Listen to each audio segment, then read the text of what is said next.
Oke, rekod sudah mulai, berarti kita lanjut ke materi ya. Oke, siap ya, kita lanjut. Kemarin kita terakhir di clutch ya. Di clutch sama booster ya untuk kontrolnya. Ada spring clutch, ada over center, kemudian ada booster lah ya untuk memperingan kerja operator dalam mengoperasikan main clutch. Nah, kemudian kemarin udah di unit doser ya contohnya. Ini ada gambaran kalau booster yang ada di unit truk ya. Dalam hal ini ada Scania sama Nissan. Yang mana sistem kontrolnya ini juga sama, yaitu menggunakan pedal, tetapi untuk sistem boosternya ini yang digunakan bukan single acting lagi kayak kemarin punyanya doser ya. Tapi sebagai berikut untuk gambarannya di unit truk lah ya. Nah ini kalau kita lihat satu rangkaiannya ya kalau di unit truk ya, Nissan sama Scania. Jadi kurang lebih rangkaiannya seperti ini, mulai dari pedal, ada clutch pedal, kemudian baru nanti dihubungkan dengan clutch master cylinder ya. Nah, di sini ada master cylinder yang nanti di sini berhubungan dengan fluida oli. Nah, kemudian setelah dari master cylinder baru nanti dihubungkan lagi ke booster lah. Nah, ini ada clutch booster ya. Ya, clutch booster di sini ada satu komponen ya. Nanti dari komponen ini nanti akan dihubungkan langsung ke aktuator atau clutch ya, atau main clutch-nya utamanya. Tetapi untuk yang clutch booster di sini juga dihubungkan lagi dengan mekanisme kompres air atau udara yang bertekanan yang berasal dari air reservoir tank. Seperti ini ya gambarannya ya. Nah, ini dihubungkan.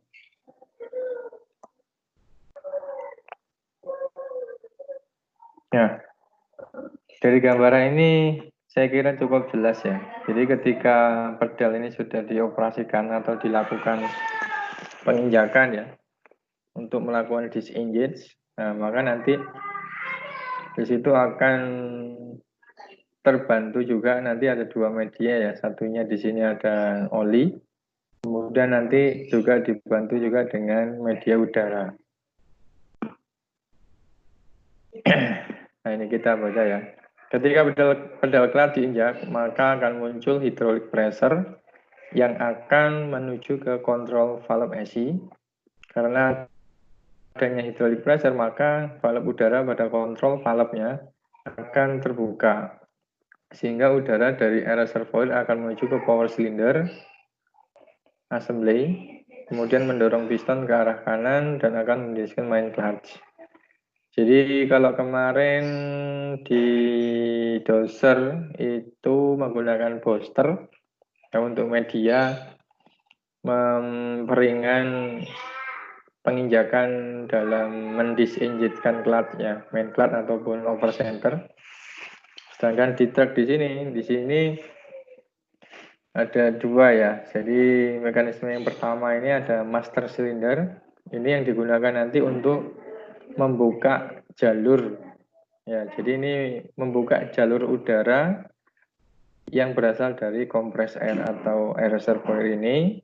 Ketika ini sudah terbuka, maka udara itu nanti yang akan jadi yang akan menekan rod atau piston valve di sini ya, supaya nanti mendorong ke arah clutch untuk mendisengagekan. Jadi di sini oli di sini hanya bertugas untuk membuka saluran udara ya. Selebihnya nanti udaralah yang nanti akan melakukan proses lagi ya penekanan ke clutch-nya. Jadi langsung oleh udara. Pada unit Nissan untuk membantu operator ketika menekan pedal clutch, yaitu untuk mendisenjilkan clutch, digunakanlah clutch booster. Ada dua media yang digunakan pada clutch booster, yaitu vacuum pressure dari oil dan compressed air pressure atau tekanan udara. Untuk clutch booster terdiri dari control valve AC, power cylinder assembly, sama hydraulic cylinder assembly. Nah, ini clutch boosternya kalau di unit truk ya. Jadi ada power cylinder ini yang sebelah sini yang ada spring di dalamnya. Kemudian power cylinder dan hidroliknya. Jadi hidrolik silindernya ini nanti yang bertujuan untuk menekan main clutch ya, main clutch utama. Kakak.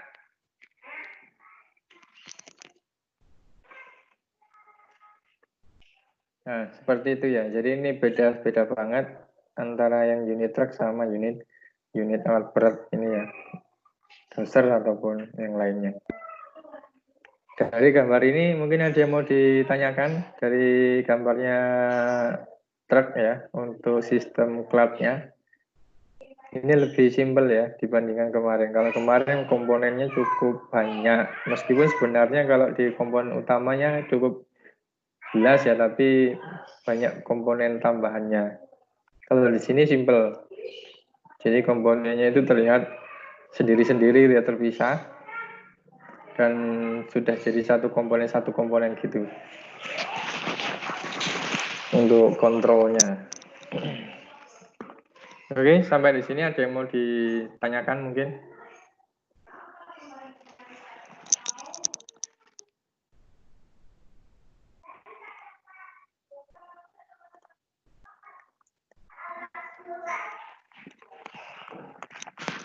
Aris, mungkin Aris? Suhaili? Lanjut, Pak. Oke, lanjut dulu ya.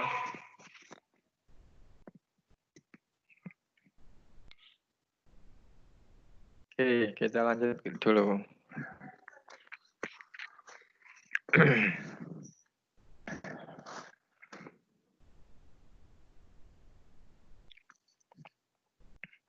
Oke ya, jadi untuk yang booster, untuk yang truk, ini kalau ngelihat di mekanisme ininya juga sama ya. Di situ juga ada mekanisme spring di bagian power cylinder AC, yang di area pistonnya udara pun di sini nanti juga ada spring lah ya.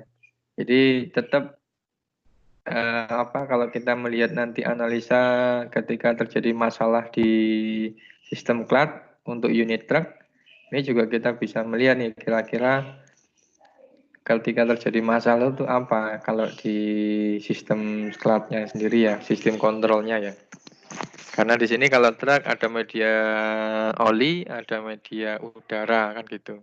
Jadi dua-duanya nanti sangat berperan sekali ya. Misalkan olinya kurang, itu juga akan berpengaruh.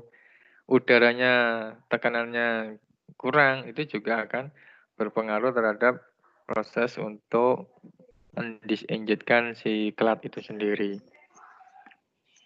Jadi banyak ya faktornya. Kalau komponennya mungkin sil-sil di dalam sini ada yang bocor atau yang lain, nah itu juga bisa mempengaruhi dalam proses kerjanya si clutch itu sendiri. Oke, berikutnya ada lever. Lever ini digunakan pada unit yang memakai main clutch over center ya. Nah, ini over center yang kedua kemarin. Untuk memperingan operator dalam menggerakkan lever, maka pada unit ini digunakan main clutch hydraulic booster. Nah, booster yang digunakan pada main clutch ini atau over center itu adalah double acting booster. Nah, unit contoh yang menggunakan booster ini adalah ada doser 40, 60, ya kan, 80, 150 ya. Ini juga masih yang lama. Nah, ini ada yang membedakan dengan yang pertama kemarin ya. Kalau di pertama kemarin, boosternya itu tipenya single acting ya. Masih ingat lah ya, single actingnya kemarin itu kerjanya disengage by Oli, kemudian engage-nya by apa kemarin? Yang single acting.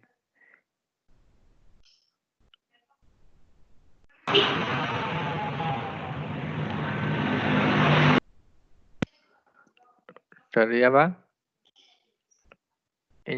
Disengage-nya pakai Oli, oil pressure, engage-nya by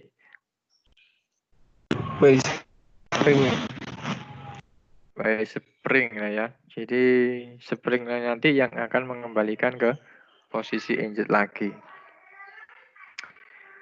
Nah, untuk yang ini over center, nah ini dia menggunakan double acting booster lah ya.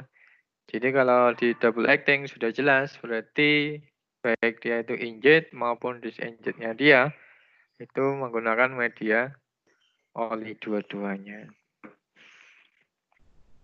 Nah, ini kita lihat secara komponennya ya. Ada sekitar 14. Nah, ini kan ada 14 komponen. Yang pertama ada link kit ya, atau link nomor 1. Kemudian nomor 2-nya itu ada karet ya, atau boot namanya. Ini untuk menghindari kotoran dari luar ya. Kemudian nomor 3 ada bracket atau cover, bracket cover, berarti rumah luarnya ya.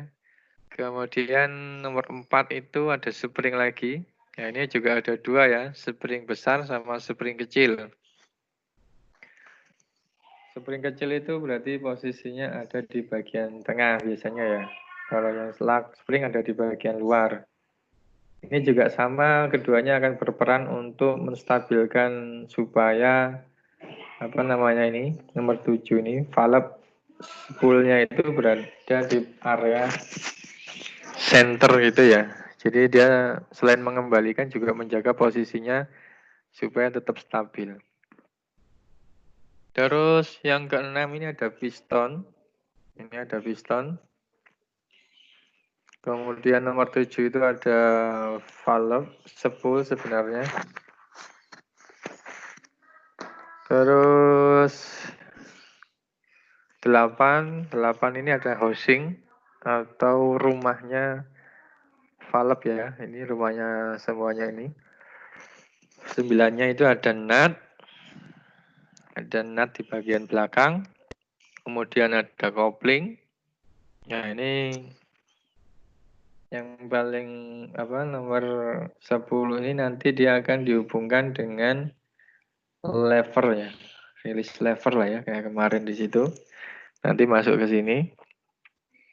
Kemudian ada plug nomor 11, nomor 12-nya ada valve seat, 13-nya itu ada spring, 14-nya itu adalah relief valve-nya. Ini relief valve spool di situ ya. Nah, seperti yang kemarin kita udah bahas, apa itu relief valve? Yaitu suatu valve yang berfungsi atau yang bertugas untuk membatasi tekanan yang akan masuk ke dalam sistem. Sehingga tekanan yang ada di sistem itu tetap terjaga sesuai dengan standarnya. Nah, bagaimana kalau tekanannya itu melebihi daripada standar, setelan daripada relief, maka over pressure tersebut atau kelebihan dari pressure tersebut itu akan dibuang lagi atau dibalikkan lagi ke tangki. Oke.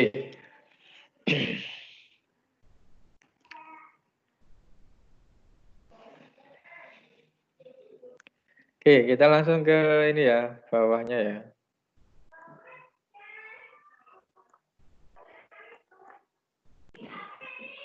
Jadi kita masuk ke posisi atau cara kerja daripada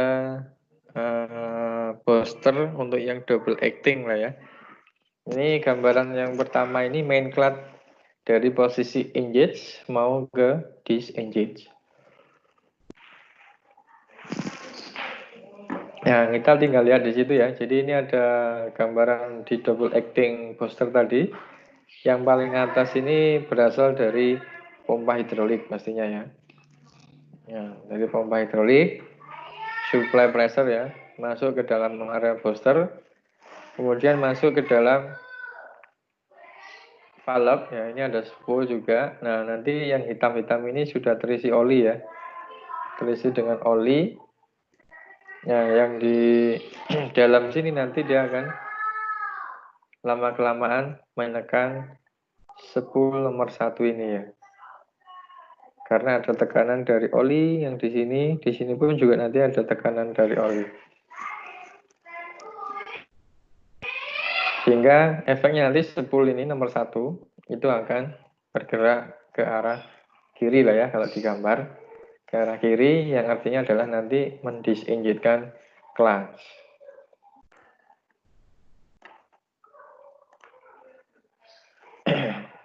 Nah ini, main clutch lever berfungsi untuk menginjek dan mendisinjekkan main clutch.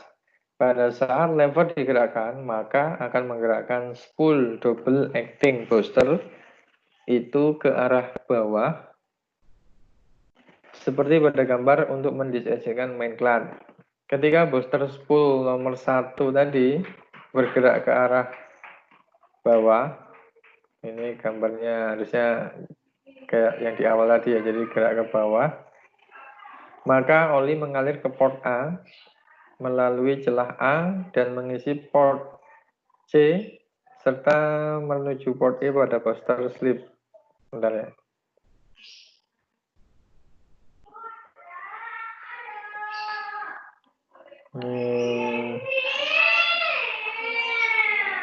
Ini gambarnya port-portnya nggak kelihatan ya.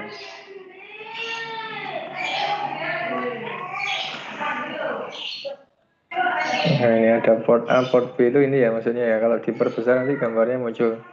Jadi kalau penjelasannya nanti jangan kebalik ya. Ini ke bawah itu maksudnya kalau ini gambarnya tak balik seperti ini. Nah seperti ini ya.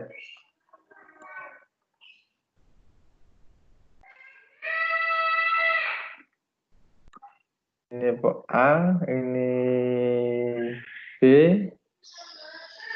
ini C, D-nya mana ya? Sama E ya ini harusnya ya. Nah, nanti kalau melihat gambarnya dibalik seperti ini ya. Biar nyambung dengan apa namanya penjelasannya. Oke, saya ulangi. Ketika spool double acting ke arah bawah, kalau di sini berarti ke arah kiri, seperti pada gambar untuk kondisinya main clutch. Ketika booster spool nomor 1 bergerak ke arah bawah, kalau digambar berarti ke arah kiri seperti ini, maka oli akan mengalir ke port A melalui celah A. Ini ada celah A ya, ke port A. Dan mengisi port C di sini ya. Menuju ke port E. Oke, ini port E-nya di bawah. Nah, kemudian oli yang bertekanan pada port C itu akan menekan booster slip nomor 2. Booster slip itu berarti ini ya. Jadi di dalam ruangan ini itu ada 3 bagian sebenarnya ya. Jadi ada spool ini paling tengah. Kemudian disusul ada slip. Slip ini berarti nomor 2 setelah spool. Kemudian yang ketiga itu nanti adalah housing ya. Jadi ada rumah. Jadi susunan seperti itu. Rumah, kemudian ada sleeve-nya, kemudian ada spool. Oke, saya lanjut. Menekan booster slip nomor 2 ke arah kiri kalau di sini. Sehingga menggerakkan main clutch yuk nomor 3. Nah, sehingga ini akan kedorong ya. Kalau kedorong berarti otomatis ini tadi akan bergerak juga. Nah, yaitu untuk mendisinjekkan main clutch. Apabila booster slip nomor 2 bergerak ke arah bawah atau ke arah kiri, celah A akan mengecil dan kembalikannya akan terbentuk celah C. Jadi kalau misalkan ini nanti kedorong terus menerus, maka nanti spool ini yang di tengah akan masuk ke dalam areanya C di sini ya.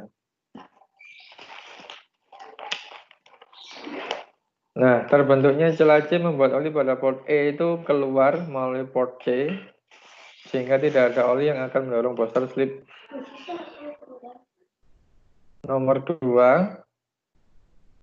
Hal ini dijaga dengan menggerakkan kembali booster spool nomor 1 ke bawah. Pergerakan booster spool 1 dan booster 2 atau booster slip 2 akan saling bergantian sampai akhir langkahnya main clutch disengage. Pergerakan ini membuat proses disengage lebih smooth. Pemaparan di atas menggambarkan bahwa fungsi booster adalah untuk mengurangi tenaga yang digunakan ketika menggerakkan lever main clutch. Di mana ketika lever digerakkan kita hanya menggerakkan booster spool nomor 1, sedangkan booster slip nomor 3 yang disatukan dengan booster slip nomor 2 itu digerakkan oleh tenaga hidrolik sehingga dapat mendisengagekan main clutch. Oke ya, jadi intinya kalau di pertama, nah ini ya. Nah ini kan ada nomor 1 ada linkage ya, linkage ya. Linkage ini yang pertama kali nanti menggerakkan spool tengah di sini sampai nanti membuka jalur oli. Jalur oli seperti ini. Nah, ketika sudah terbuat sedikit, maka oli itulah nanti yang akan meneruskan tekanan ke spool seperti ini ya. Kemudian dilanjutkan dengan penekanan terhadap slipnya ini ya. Jadi slipnya sama spool ini nanti akan bergeser. Nah, yang nggak bergeser adalah rumahnya ya, atau housing yang paling luar itu ya. Jadi yang arah di dalam ini nanti dia akan bergesekan atau berpindah, bergerak sesuai dengan tekanan yang berasal dari oli hidrolik sampai posisinya mentok untuk posisi disengage. Sebaliknya nanti kalau dia udah mau selesai disengage, maka nanti proses yang kedua adalah proses engage lah ya.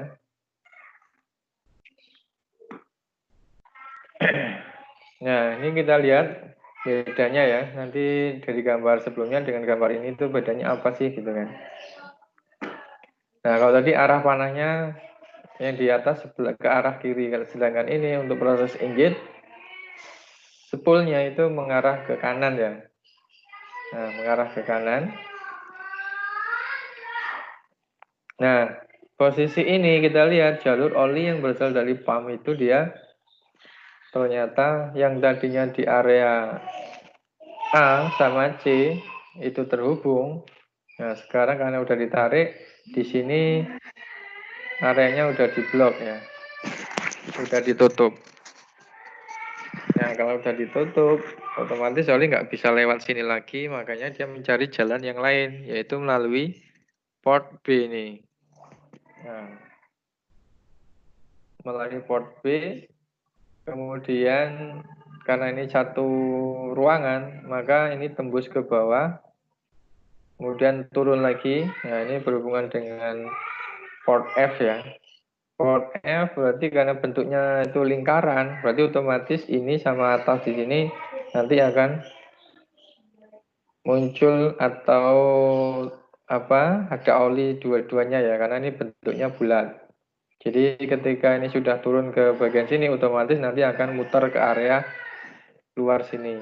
Nah, nanti lama-kelamaan ketika sudah seperti ini, oli akan terus ngisi, sehingga otomatis slip nomor 2 ini juga akan kedorong ke kanan juga ya, karena terdorong oleh oli ini. Begitu juga dengan spool ini tadi, karena dia sudah didorong sama oli, spoolnya juga akan terbantu kedorong ke area kanan ya, karena ada tekanan oli. Nah, kurang lebih seperti itu ya. Ini penjelasannya nanti coba dibaca sendiri ya. Intinya seperti ini ya untuk kerjanya si booster yang double acting. Coba tak cari animasinya dulu ya, ada nggak yang kemarin?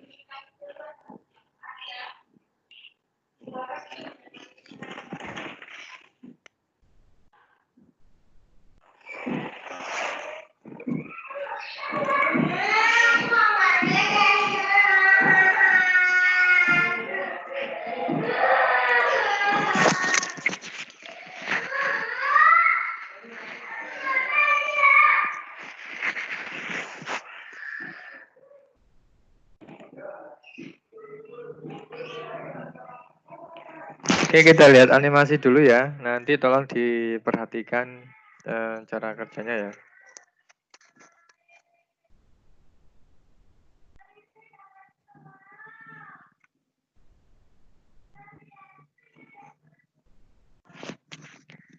Cek, sudah muncul gambarnya? Sudah Pak. Oke.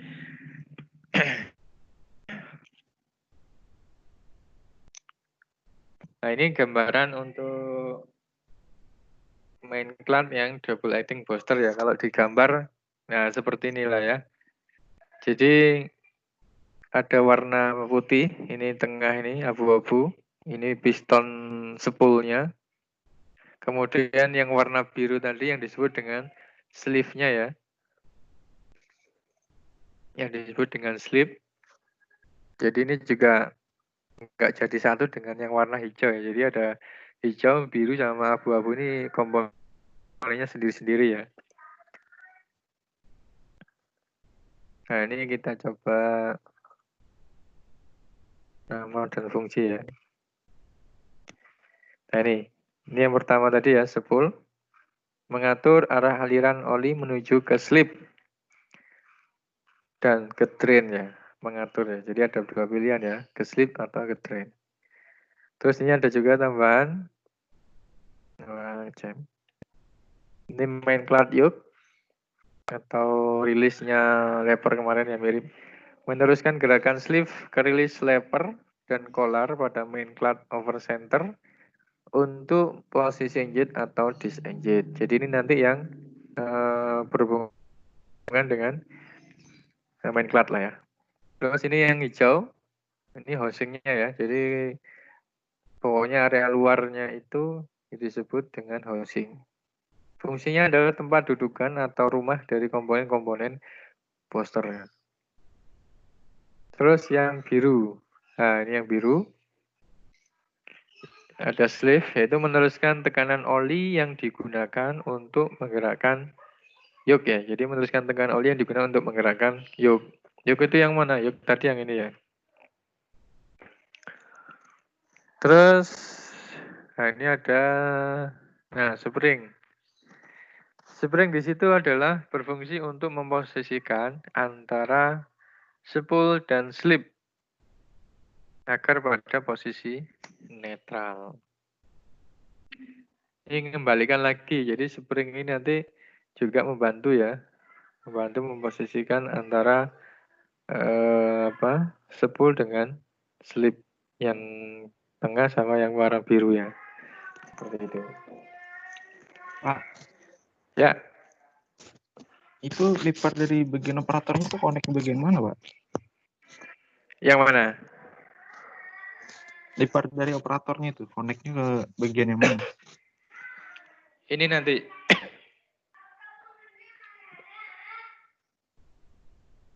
di sini ya.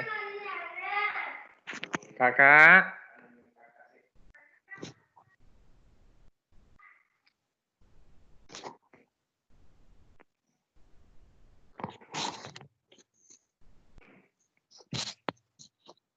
Nah ini kita buka lagi dulu ya di gambar sebelumnya tadi, sebelum nanti ke animasi lagi.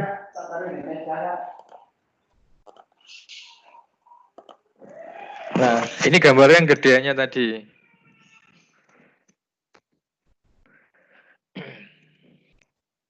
Jadi ini ada link kit.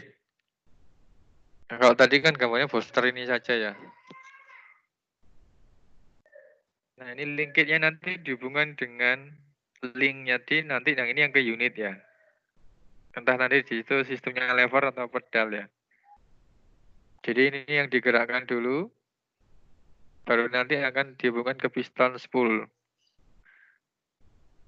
Nah, yang piston spool ini nanti hubung yang terakhirnya adalah release yoke tadi, yang nomor 10, berapa ya? Kalau di sini nggak ada nomornya ya. Ke ini ya, release yoke. Nah, release yoke ini nanti dihubungkan ke main clutch, release lever. Ya, baru ke clutch. Nah, yang dari unit itu dari sini, yang atas sendiri ini ya. nomor 1, kemudian ke link. Nah, ini kan di pin ya. Ini kayak rilis yok juga di sini, tapi ini hubungannya nanti ke unit ya. Ke unit lever ya. Jadi ini modelnya menggunakan tangan nanti menggerakkannya ya. Jadi nggak pakai pedal.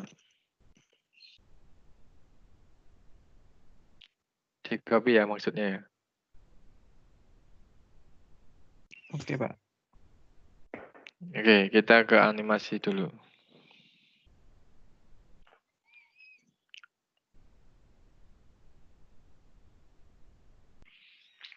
Oke, sudah muncul? Untuk animasinya udah muncul ya?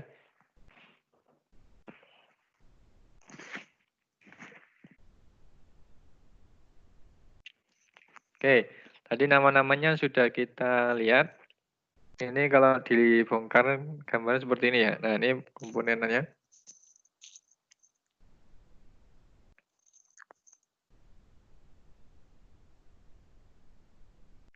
Oke, seperti ini. Nah, boleh di screenshot kalau mau di screenshot nih. Jadi ini kalau dipretelin nanti komponennya seperti inilah ya, kurang lebih sendirinya. Oke. Kemudian ini kondisi netral.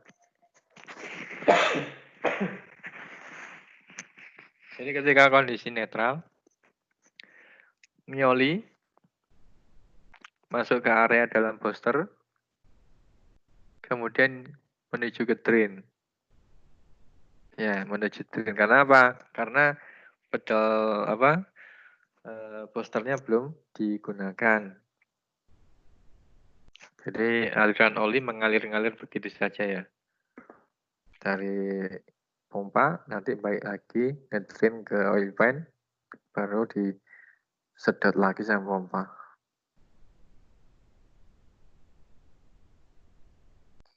Ketika posisi engage,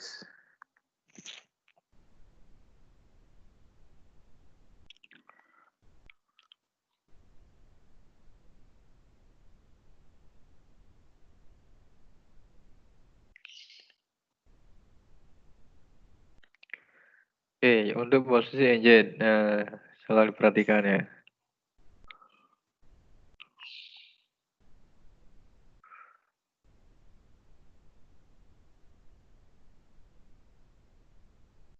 Nah, kalau dilihat ketika posisi engage, ya kan, itu kan tadi ada oli yang masuk, yang warna merah ya. Nah, oli yang masuk warna merah itu berarti oli bertekanan, kemudian spoolnya geser, slipnya geser, olinya bertekanan lagi, geser lagi, slipnya geser juga, sampai mentok nanti ya.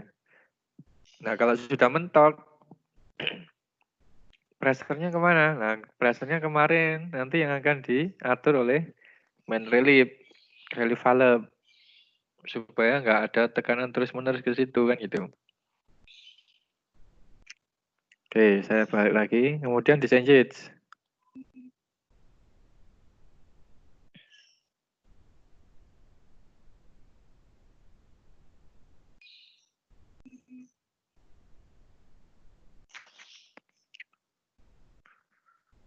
Oke, jadi seperti itu dari animasinya. Kira-kira dari animasi ini cukup jelas nggak? Atau mungkin ada yang mau ditanyakan?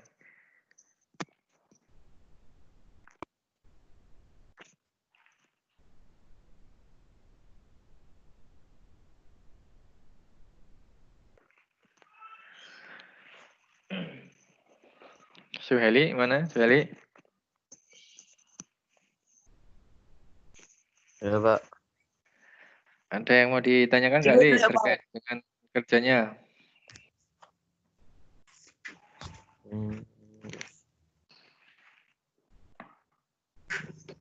Atau sudah paham? Yang lainnya juga mungkin, siapa tahu ada yang belum paham, bisa langsung ditanyakan di mananya. Ramadi. apa? Sudah paham belum, Di? Atau masih bingung?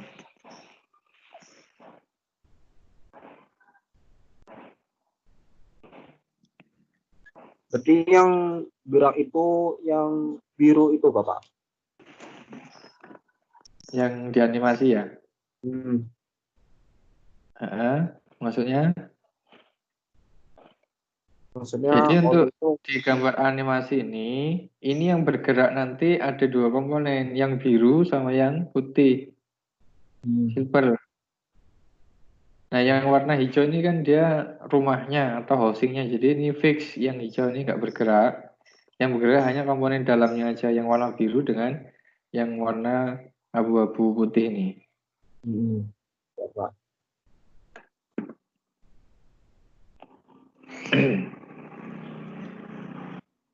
Yang lain mungkin ada yang belum kopi?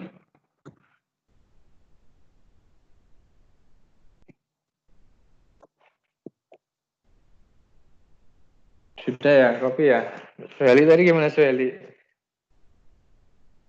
Lanjut, Pak. Ini, Pak. Slip itu buat apa, Pak? Buat ngerakin yok itu, Pak? Ya. Nih.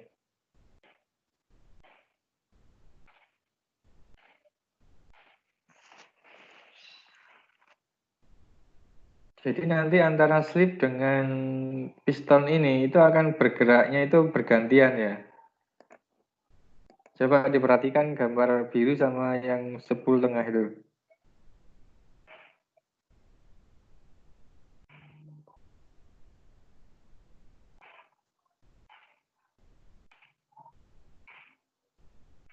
Ya kan? Coba ya, perhatikan lagi yang biru dengan yang sepul tengah ya. Pergerakannya itu seperti apa?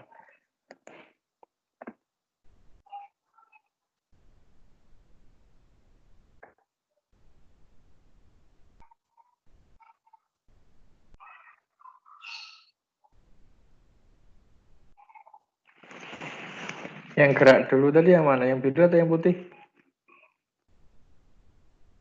Spoolnya dulu, Pak. Yang putih. Ya, yang putih dulu. Coba ya, saya ulangi ya.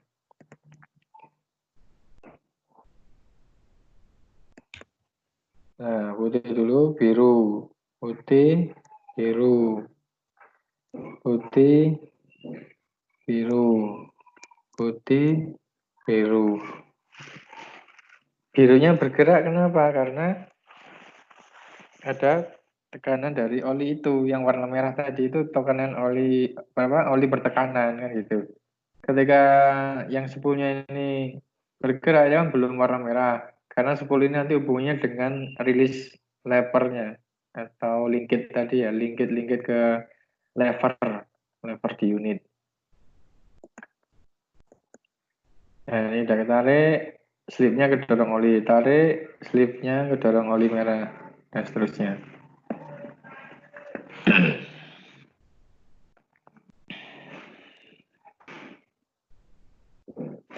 Oke, jadi antara yang biru dengan yang putih sepul tengah itu, dia itu kalau dipelankan itu nggak bareng ya, pergerakannya seperti ini. Jadi bergantian, sepul ketarik dulu, Iya, nanti Pak.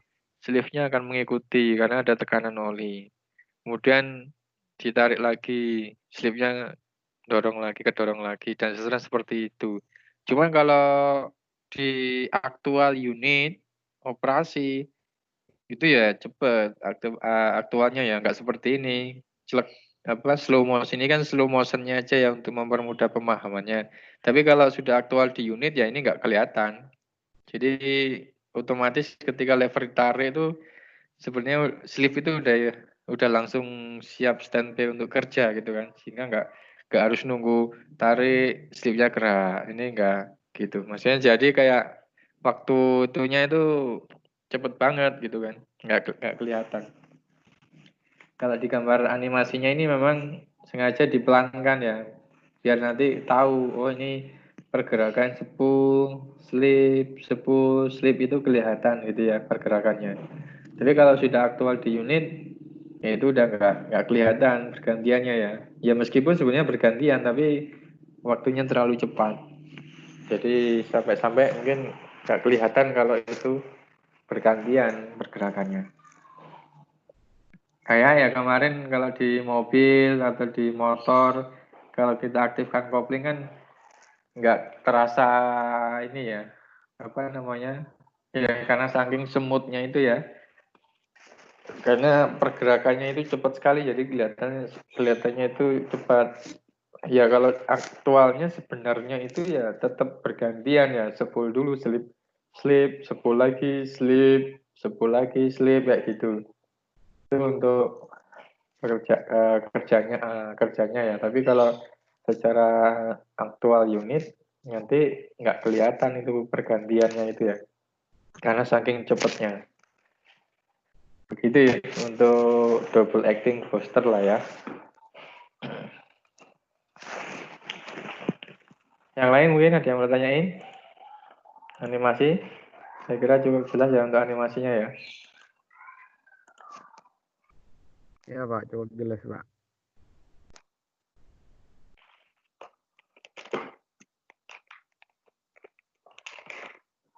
Oke. Ada lagi yang mau tanya? Kalau enggak, saya lanjutkan.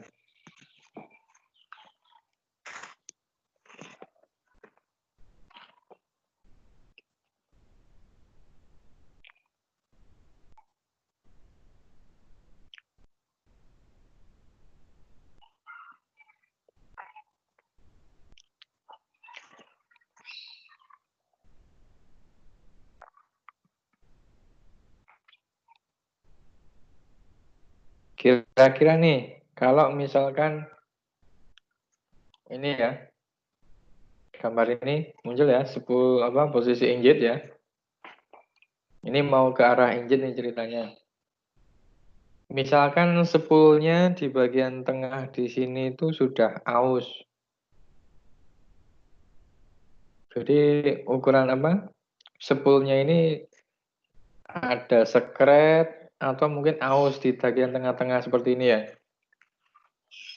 Kira-kira efeknya apa ya kira-kira?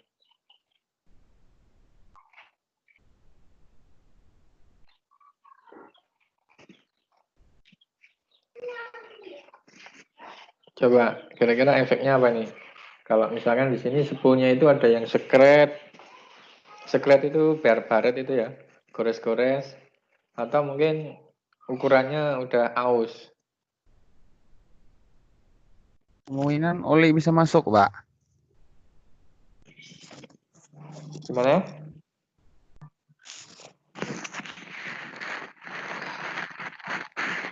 Kayaknya delay Pak. Halo, kenapa? Kayaknya delay Pak. Saat ngoplingan Cepat rusak, Pak. Koplingnya delay. Iya, gara-gara pressernya kan kurang dia kan apa? Olinya ada yang bocor keluar dia. Ada yang bablas lah ya. Harusnya kan dia bisa Iya, dihambat, tapi olinya karena ada yang spoolnya masuk. ada yang gores kan, berarti ada oli yang bocor ya. Iya.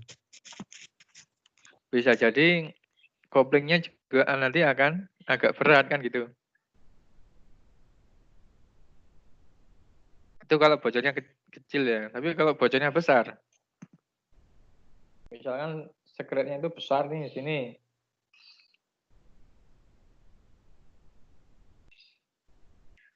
Nah, ini tergantung kekuatan di sini nih. Levernya itu kuat nggak untuk narik spool. Ayo narik spool. Maksud saya tergantung dari seberapa besar tadi ya. Kalau misalkan di sini ausnya sangat aus banget, berarti kan ketahan daya untuk menahan si oli itu kan udah nggak bisa ya. Artinya banyak oli yang bocor. Nah kalau ada oli yang bocor otomatis untuk menekan slip tadi yang nomor 2 itu jadi rendah tekanannya. Nah, malah bisa jadi nggak bisa ngopling, ya nggak? Spoolnya ketarik, karena spool itu langsung berhubungan dengan linkage-nya dari unit, kan gitu. Ketika udah ditarik, spool bergerak, tapi pas di bagian tengah, di sini, ternyata ini banyak yang sekret, sehingga oli itu cenderung bocor. Kalau oli bocor, otomatis kan dia nanti akan kembali lagi ke tangki kan gitu. Sehingga efek penekanannya di sini itu jadinya berkurang.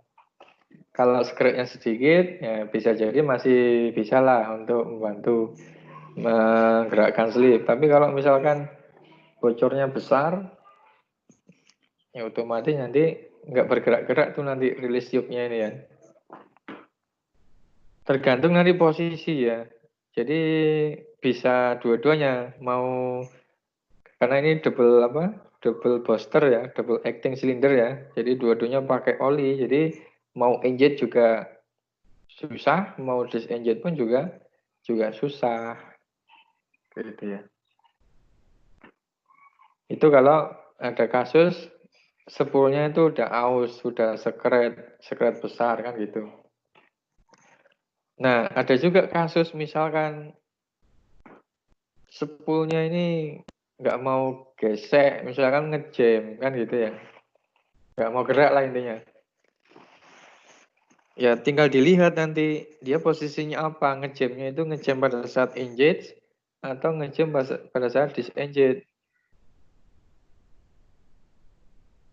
Kalau ngejamnya pada saat disengage, oh berarti dia nanti nggak bisa balik lagi kan gitu intinya.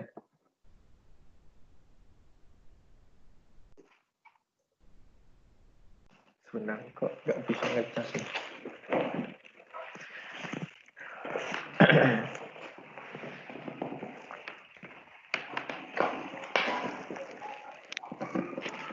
Nah, nanti yang seperti itu nanti dipelajari ya untuk analisanya ya. Karena bisa jadi nanti pada saat ujian post-test, praktek pun nanti bisa jadi ditanyakan. Apalagi yang materinya materi terpesoting kan gitu ya.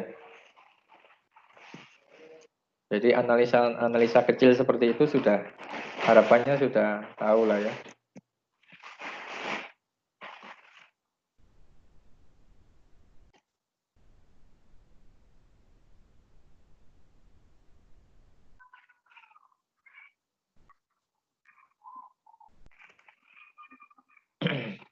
Oke, ada yang mau ditanyakan? Nah, lanjut ya. Dilanjut, Pak.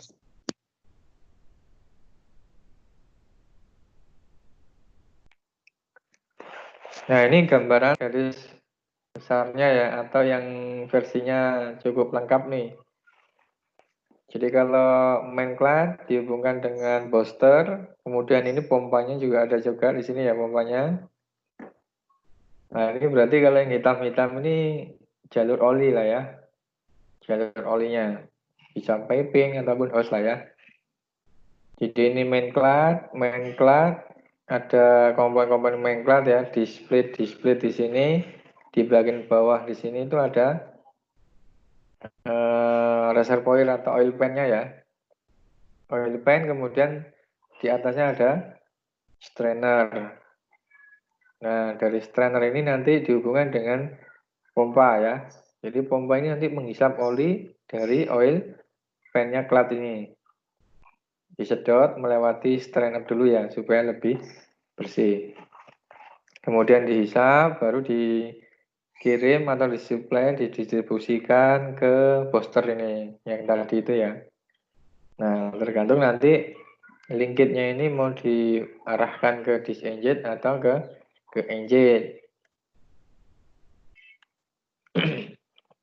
Nah, selain itu juga ini ada jalur untuk pelumasan ya. Kalau seperti ini untuk pelumasan atau pendinginan ke shaft-nya diklat yang kemarin itu kita bahas.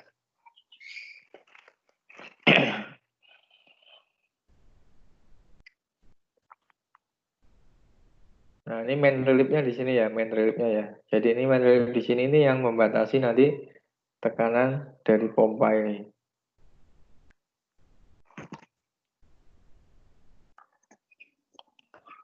Intinya di sistem hidrolik nanti entah di apapun yang hubungannya dengan hidrolik pasti nanti ada komponen main relief ya. Jadi ini tolong nanti benar-benar dipahami bagaimana fungsinya, bagaimana cara kerja daripada main relief-nya itu sendiri.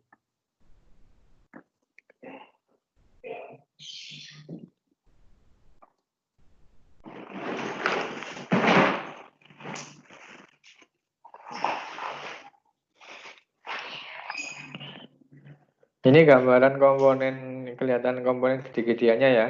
Nah, ini kalau yang ini gambaran dari hidrolik diagram. Masih ingat lah ya, hidrolik diagram di sistem hidrolik ya. Kalau di sini kan komponennya itu berupa simbol ya. Nah, ini juga harus paham nanti di basic hidrolik itu sudah bisa melihat diagram hidrolik itu seperti apa kan gitu. Paling tidak ada simbol pompa, simbolnya engine, simbolnya oil pan, ini simbolnya strainer, ini simbolnya pressure gauge, kemudian ini simbolnya main relief valve. Nah, di basic hidrolik juga harus bisa menggambarkan ya, nanti disuruh gambar, misalkan disuruh gambar relief valve gimana sih gitu kan. Nah, itu harus tahu lah ya. Terus cara kerjanya gimana kan gitu. Ya, kalau di main relief valve ini ada, ini saya ngulang sedikit lah ya. Jadi jangan sampai salah nanti menggambarkan arah daripada arah panahnya ini. Berarti kalau panahnya ke bawah, berarti oli akan mengalir nanti dari atas ke bawah. Ya. Kalau ini arah panahnya dibalik ke atas, berarti oli dari bawah menuju ke atas. Nah, kalau seperti ini, berarti oli dari mana? Oli berarti berasal dari atas ini, kan gitu. Gitu ya. Ada yang tahu nggak artinya garis putus-putus ini apa nih?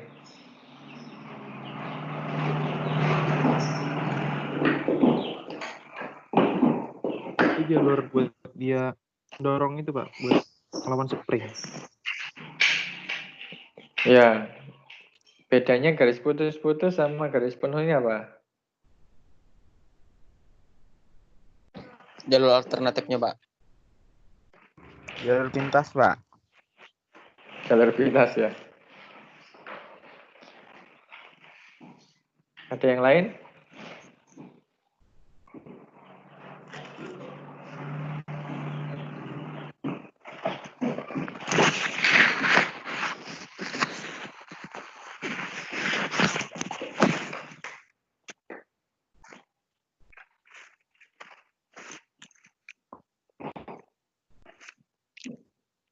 Jadi jalur yang ini, yang putus-putus itu adalah jalur sensingan ya. Jalur sensingannya.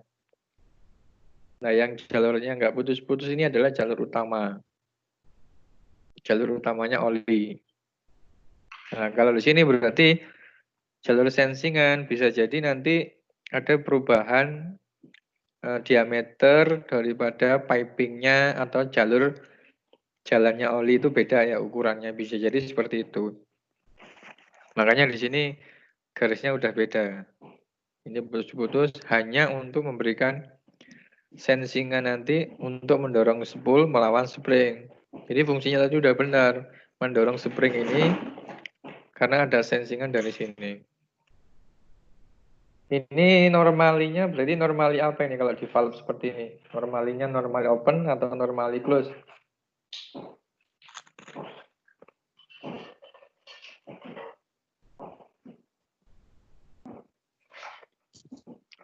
Ada yang tahu nggak?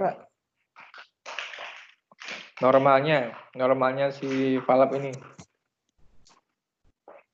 Close dia Pak. Normali close ya. Iya. Yang lainnya maksudnya tahu nggak? Normally close atau normally open? Tadi siapa? Zen ya? Iya Pak. Yang lainnya maksudnya copy nggak antara normally close, normally open di valve seperti ini?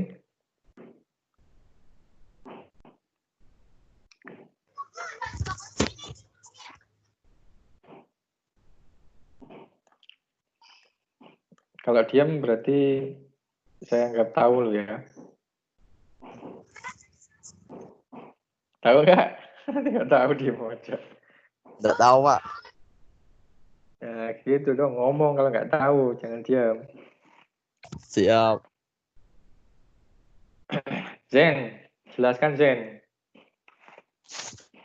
Maksudnya tuh ketika dia nggak kerja, dia tuh nge-close jalurnya. Kok bisa nge-close Zen? Kenapa Zen? Karena di situ kan ada spring tuh yang kayak bentuk M tuh dia spring. Jadi dia nggak ada tekanan, jadi springnya ngedorong. Terus dia nge-close jalurnya. Ya.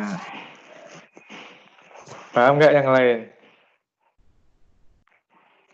Jadi di sistem hidrolik, ya seperti ini ya, tadi yang kita bahas berarti langsung ke main relief. Jadi ketika sistemnya mati, nggak ada oli yang masuk, ya nggak ada oli yang masuk ke sini, di sini nggak ada oli. Otomatis apa di sini? Spring ini dia akan bebas. Ya, bebas itu artinya dia nggak mendapatkan tekanan apapun. Sehingga apa yang terjadi? Springnya itu akan normal, meregang lagi gitu kan. Meregang. Ya, kalau dia meregang otomatis dia akan mampu mendorong spool ini ke arah kiri gitu ya, ke arah kiri seperti ini. Karena ini belum ada oli sama sekali gitu kan. Anggap saja springnya ini menang kan gitu. Sehingga kalau spoolnya udah kedorong sama oli, otomatis tadi dibilang nge-close. Dia akan menutup saluran oli yang dari atas ke bawah sini. Ini akan ketutup karena spoolnya ini bergeser ke kiri, didorong sama spring. Nah, bagaimana ketika olinya sudah muncul, sudah aktif, pompanya sudah kerja, kemudian olinya sudah nyuplai ke booster dan lain-lain, maka oli akan secara terus-menerus menyuplai ke sini, kemudian nanti juga ada yang menyuplai ke sini. Nah, ketika ini sudah dipertahankan tadi, seperti yang kemarin ya, ketika pressure-nya udah dicapai, oli akan kemana Pak? Kan gitu. Oli lama-kelamaan akan nyari jalur-jalur yang bisa dilewati. Nah, kalau di sini berarti jalur yang mana? Oh, ini ada jalur nih, yang jalurnya putus-putus. Coba lewat ke sini nih, siapa tahu ada jalan. Ternyata di sini mentok, ya kan? Oh, berarti nggak ada jalan lagi. Coba ini ditekan spoolnya, kuat nggak kan gitu. Akhirnya oli yang masuk ke sini akan saling tekan-menekan melawan spring ini kan gitu. Nah, otomatis kalau pressure-nya di sini tuh lebih besar daripada tekanan spring, otomatis spoolnya ini itu akan kembali kedorong ke arah kanan. Nah, kalau dia udah kedorong ke arah kanan, otomatis dia akan menghubungkan jalur dari atas ke bawah. Sehingga oli yang dari sini itu bisa lewat ke bawah sini. Nah, ini ya, ini jadi cara kerjanya dari main relief valve. Pak, kalau misalkan pressure-nya kecil, Pak, gimana, Pak? Ada oli tapi pressure-nya kecil. Apakah spoolnya ini bergerak, Pak? Kira-kira bergerak nggak?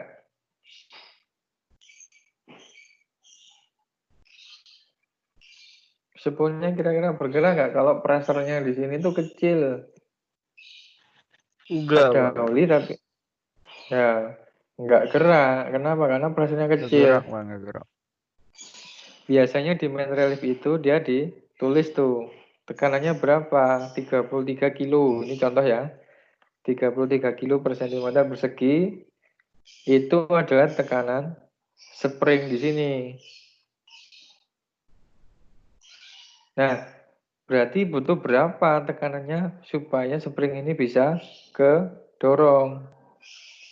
Berapa nih tekanannya di sini?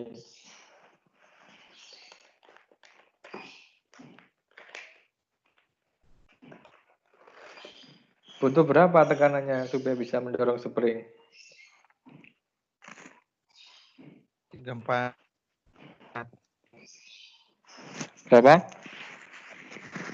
34. Ya. Jadi pressure harus lebih besar dari 33 kilo. Jangankan 34, 33,1 pun itu akan mendorong spring. 33,2, 33,3 kan gitu. Kalau misalnya pressure-nya di sini 33 gimana?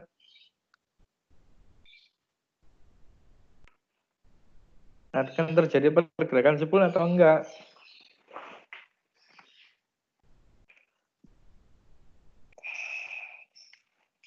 Ya spoolnya akan standby terus, nggak ada pergerakan karena pressure-nya sama. Dari kanan sama kiri pressure-nya sama-sama besar, sama-sama 33 kilo. Berarti spoolnya itu nggak bisa gerak. Gitu kan ya. Nah, tapi di sistem hidrolik rata-rata ya nggak mungkin terjadi seperti itu ya. Pasti ada selisih koma pasti ya. Nggak mungkin lebih sama. Kalaupun memang pressure-nya besar, biasanya terjadi ada perbedaan diameter. Diameter kiri sama diameter kanan beda. Nah, itu juga akan membuat pergeseran spool. Oke ya, untuk main relief valve saya kira cukup jelas. Ada yang mungkin masih bertanya tentang main relief valve?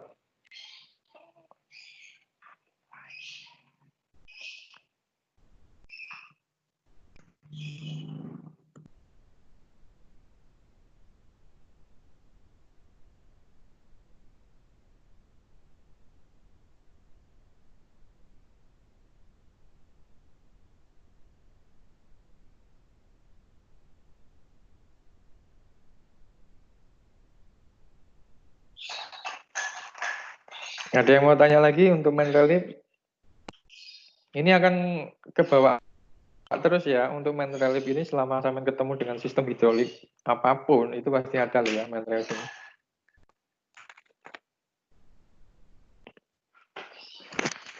Jelas ya? Jelas, Pak, jelas. Jelas, Pak. Oke, kalau begitu.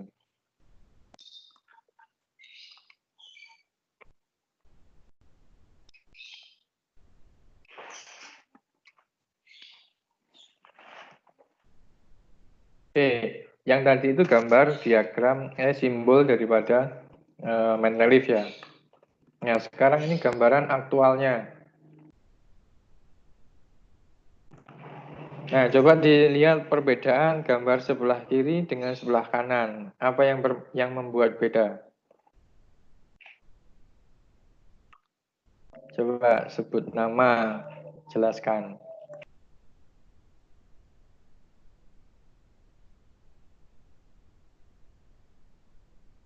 Gimana, Pak?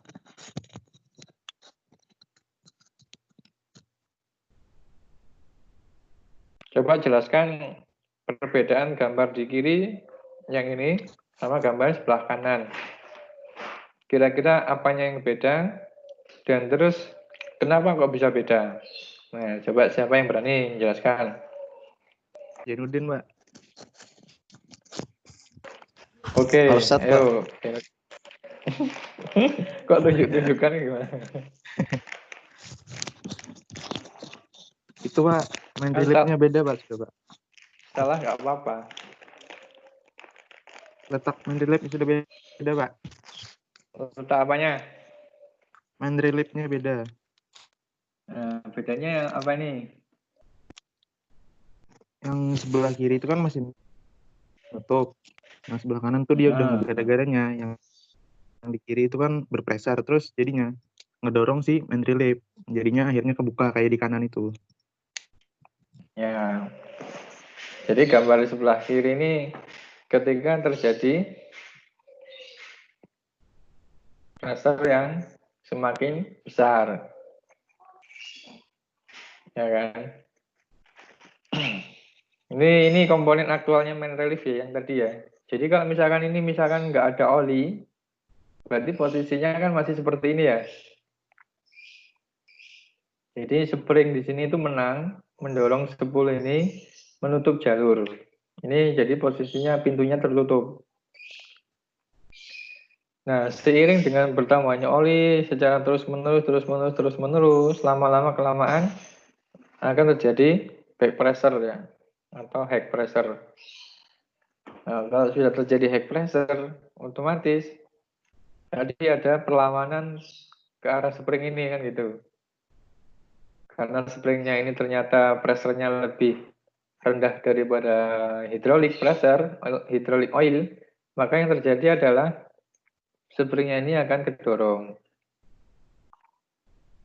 Nah, kalau sudah kedorong otomatis pintunya tadi yang awalnya ini ketutup, nah ini akan kebuka.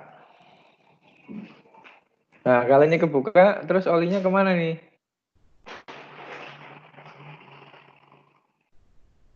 Balik ke tangki. Ya, olinya akan lari ke tangki. Terus kapan ini balik nutup lagi? Seperti ini. Kalau tekanan yang ada di itu balik lagi normal seperti ke 32 atau 33 lagi. Ya, jadi ini akan balik nutup seperti ini lagi ketika pressure oli ini sudah berkurang tekanannya. Gitu ya. Atau mungkin bahkan ini sudah nggak ada oli lagi, baru di sini akan nutup lagi jalurnya.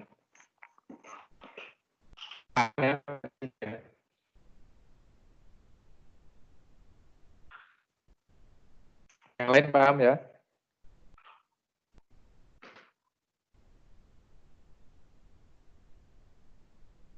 Nah, saya tanya nih sekarang. Kira-kira dari komponen main relief ini yang bisa berpotensi terjadi kerusakan itu komponen yang mana saja?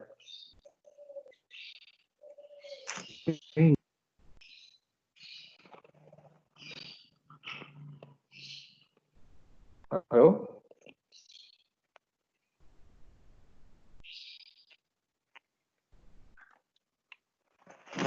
Yang berpotensi keausan atau kerusakan komponennya apa saja dari main relief?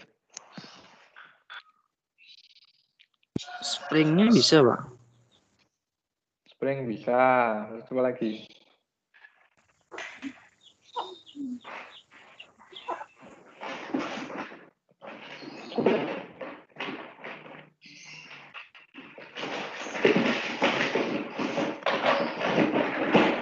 Kalau spring apa? Rusaknya apa? Enggak apa itu namanya? Enggak elastis. Apa ya? Kekuatan dorongannya itu enggak, Pak? Kekuatan dorongnya itu istilahnya apa? Apa ya? Kalau di spring kemarin. Pressure. Pressure.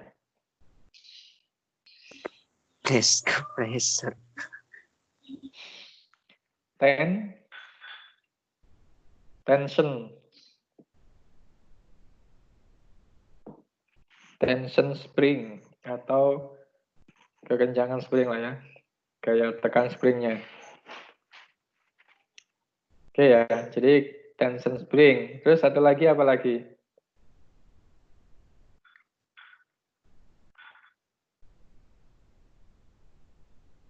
Yang ini biasanya umum sering terjadi ya kerusakan.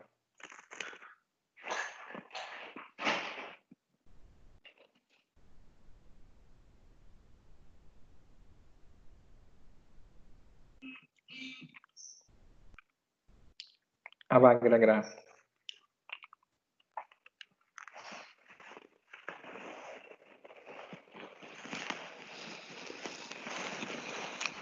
Ada yang tahu nggak? Destu mana Destu? Apa tuh kira-kira tuh selain spring tuh? Halo. Tahu Pak. Tahu, Pak. Apa, Des?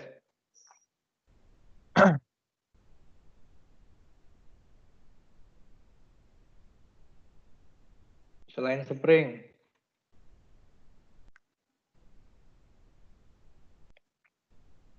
Aris, mana Aris?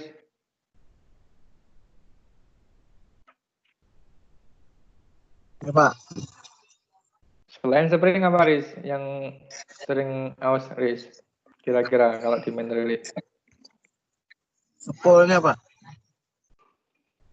Sepul yang mana? Yang tunjuk nomor 4 itu? Oke, yang nomor 4.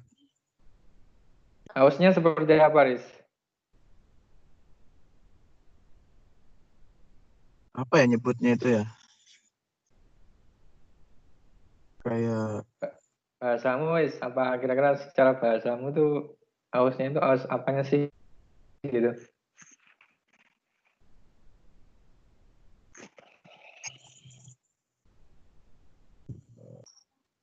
biasanya itu ya terkikis.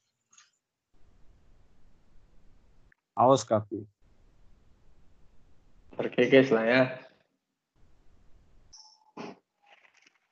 Oke, jadi sepul ya. Jadi spring yang pertama, terus ada sepul juga ya. Sebenarnya yang paling sering ya sepulnya ini ya. Jadi ausnya seperti apa gitu kan? Main relief ini kan sering kerja ya. Kalau memang hidroliknya itu sering dilakukan relief. Nah, kita tahu bahwa sepul relief ini kerjanya gimana tadi? Buka dan tutup. Ya kan? Buka dan nutup. Jadi kalau dia aktivitasnya sering buka, terus nutup lagi, buka, terus nutup lagi. Berarti kan bagian yang sering berhubungan kan yang ditunjuk ini ya, yang saya tandain ini ya. Ini sama ini. Ini kan nanti melingkar gitu kan ya. Ada lingkaran, karena bentuknya kan bulat. Jadi ini yang sering kontak, ya kan, sering kontak, enggak. Itu kalau sering dilakukan relief pressure. Nah, itulah yang nanti lama-kelamaan karena ada kontak enggak dari permukaannya sepul dengan valve di sini, maka itu akan berpotensi nanti timbul aus atau sekret ya di bagian sini. Ya, kalau di sini ada kausan atau sekret, otomatis berarti nanti ada potensi bocor. Ya, kalau dia sudah bocor, padahal di sini pressure-nya nggak besar, maka yang terjadi apa? Oli sebelum pressure-nya besar pun dia sudah bisa masuk ke area sini. Kenapa? Karena di sini ada kausan komponen. Dalam hal ini ada kausan ini ya, pilotnya ini ya, pilot spool. Ya, seperti itu ya. Jadi,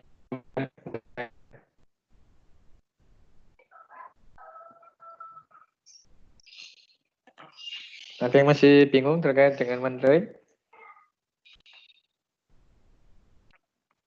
Ramadi, mana Ramadi?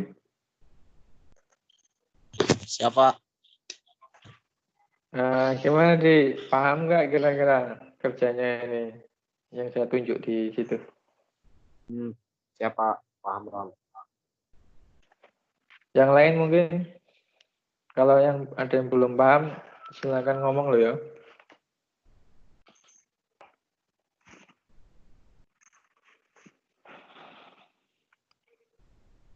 Nah, ini bisa nggak di-jas main relief-nya ini?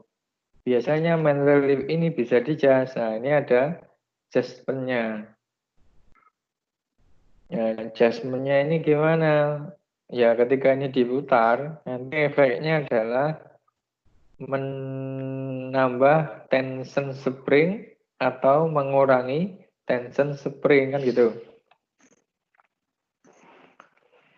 Nah, nanti dilihat pressure-nya berapa gitu kan.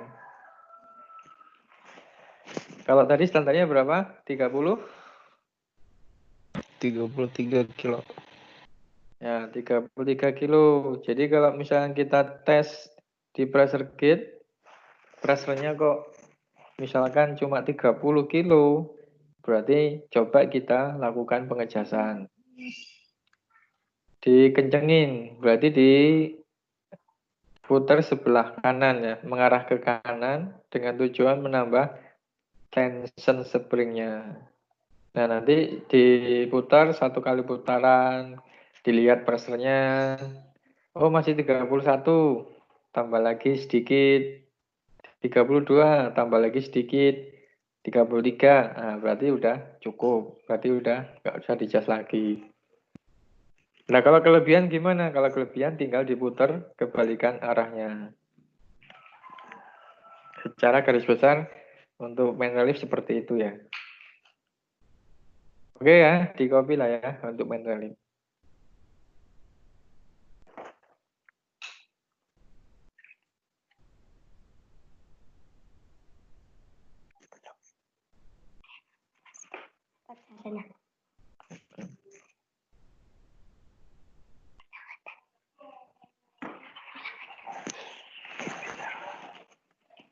Oke, bisa saya lanjut ke pelajaran yang keempat. Sampai jam berapa siang ini, Pak? Sama kayak biasanya lah. Ini jam berapa sekarang? Jam Sudah lewat, hampir jam Pak. 12. Eh? Belum jam 12. Ya kan?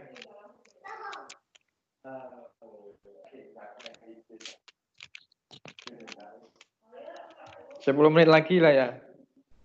Jam saya masih 11.50. Benar nggak?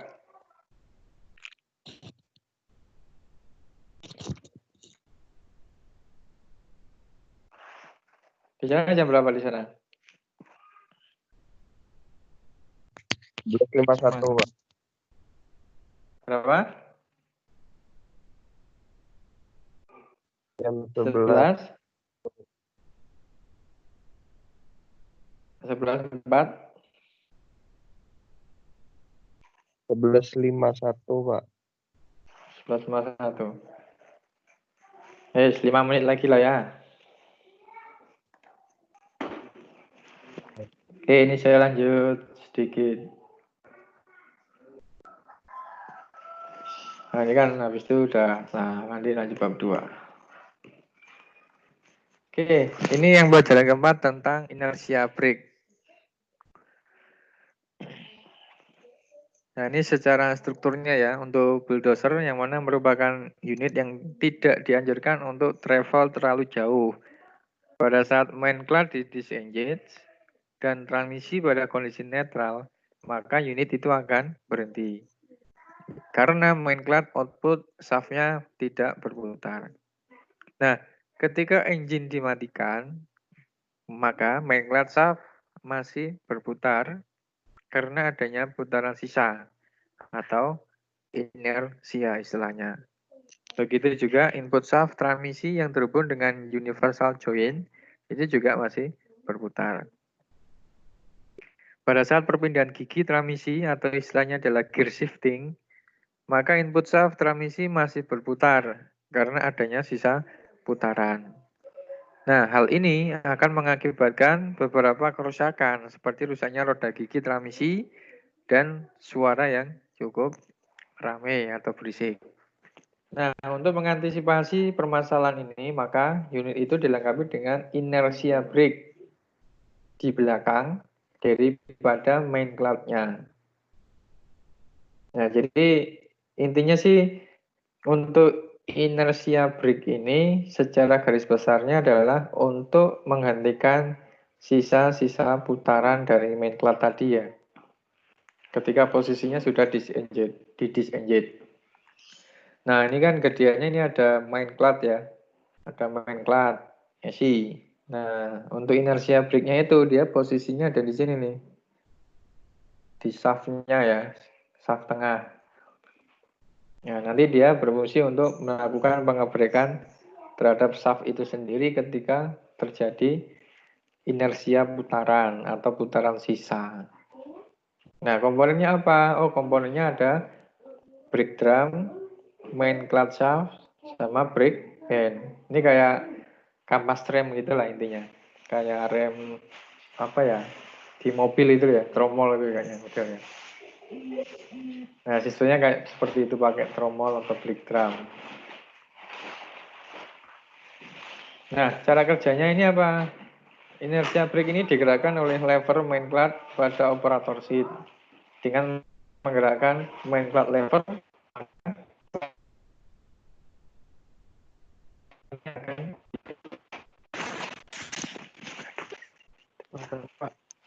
inersia brake ini akan aktif dan interlock device pada transmisi tidak akan mengunci. Brake drum 11 yang fix dengan main clutch shaft nomor 20 digelangi oleh brake band. Nah, inersia brake ini akan diaktifkan dengan tertariknya brake lever dan diikuti brake band. Sehingga leaning brake akan bersinggungan dengan brake drum dan akan menghentikan putaran sisa. Ini ya, ini gambar aktual di unit lah ya. Jadi sebenarnya ketika main clutch itu dioperasikan untuk disengage, nah sebenarnya ada lever juga yang menghubungkan ke inersia brake untuk mengaktifkan brake, menghentikan sisa-sisa putaran tadi. Jadi, nah ini jadi ketika dia sudah mengaktifkan lever ini, otomatis di dalam ini ada mekanisme yang sudah dihubungkan langsung. Jadi ada dua kerja langsung gitu ya, sistemnya langsung bekerja bersama-sama. Clutch-nya aktif, inersia brake-nya pun juga aktif, juga kerja. Jadi nggak ada lever tambahan ya. Jadi ini sudah include dihubungkan dengan levernya clutch, kemudian di linkage-nya ini nanti dihubungkan juga dengan inersia brake tadi. Sehingga ketika kita mengaktifkan lever clutch, maka otomatis kita juga akan mengaktifkan inersia brake-nya tadi. Nah, kurang lebih seperti itu ya. Ini cara kerjanya dari inersia brake. Oke, jadi seperti itu untuk yang inersia brake. Nanti sambil dibaca lagi ya, ini ada ringkasannya dari pelajaran 1, 2, 3, 4 lah ya. Nah, nanti kemudian sebelum nanti kalau udah habis rest time, nanti tolong dikerjakan ini ya. Jadi nanti dikerjakan nomor 1 sampai nomor 5. Ditulis tapi nggak usah yang detail lah ya. Dari poin-poinnya, misalkan main class spring dari sini nanti arah panah dihubungkan ke sini, nanti dihubungkan ke sini sampai nanti selesai seperti apa. Lanjut nomor 2, nomor 3, nomor 4, nomor 5 ya. Nanti habis rest time langsung dikerjakan. Nanti kalau sudah ditulis selesai dipoto. Dikirimkan ke WA grup. Di copy ya. Siapa? Kopi, Pak. Oke, berarti kita sekarang istirahat dulu. Nanti istirahat selesai langsung ngerjakan itu. Kurang lebih berapa ini? Soalnya ada berapa tadi? Ada 5 ya. Ya sekitar 15 sampai setengah. Sampai 30 menit lah, saya kira sudah cukup ya. Nanti silakan langsung di foto kirim WA. Oke, sampai di sini dulu kita break. Ya, Balik online-nya aja berapa? kenapa? Online-nya aja berapa? Setengah Kan 2. nanti setengah 2 kan biasanya mulai. Nah, Nah, nanti sampai ngerjakan itu tugas tadi 6 soal itu ya maksimal 30 menit lah ya. Selesai nggak selesai nanti di screenshot, dipoto kemudian kirim di WA. Baru nanti kita online lagi jam 2 berarti. Di copy? kopi. Oh, berarti online-nya Oke. jam 2, Pak. Olehnya jam 2, jadi setengah 2 sampai jam 2 sampai mengerjakan itu rangkuman tadi nomor 1 sampai 6. Siap. Ditulis ya, bukan diketik di WA lo ya. Ditulis di kertas, nanti sama foto. Oke, saya akhiri untuk siang ini. Silakan beristirahat. Assalamualaikum warahmatullahi wabarakatuh. Waalaikumsalam warahmatullahi wabarakatuh.